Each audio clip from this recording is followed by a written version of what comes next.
मित्रांनो, big boss विजेता आणि संपूर्ण महाराष्ट्राचा लाडका सूरज चव्हाण नुकताच अजितदादांच्या घरी पोचला असून तिथे एक अत्यंत भावूक प्रसंग पाहायला मिळाला.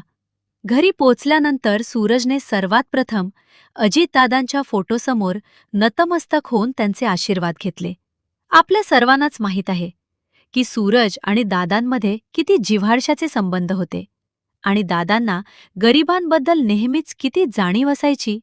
याच प्रेमापोटी आपल्या लाडक्या दादांनी सूरजला एक आलिशान घर बांधून देऊन त्याचे संपूर्ण आयुष्य सेट केले होते. सूरज हा दादांचा अतिशय लाडका असल्यामुळेच आता हे मोठे यश मिळवल्यानंतर तो थेट त्यांच्या घरी पोहोचला. आज जर दादा प्रत्यक्ष तिथे असते तर त्यांनी सूरजवर कौतुकाचा आणि आशीर्वादांचा वर्षाव नक्कीच केला असता. पण नियतीच्या मनात काहीतरी वेगळंच होतं आणि आपल्या लाडक्या दादांना तिने आपल्यापासून हिरावून नेलं. सध्या एका व्हायरल आर्टिकलमध्ये ही संपूर्ण बातमी समोर आली असून ती कितपत खरी आहे याची अद्याप पुष्टी झालेली नाही. मात्र सूरज आणि दादांमधलं हे निखळ प्रेम आणि त्यांची बांधिलकी अवघ्या महाराष्ट्राला चांगलीच माहीत आहे.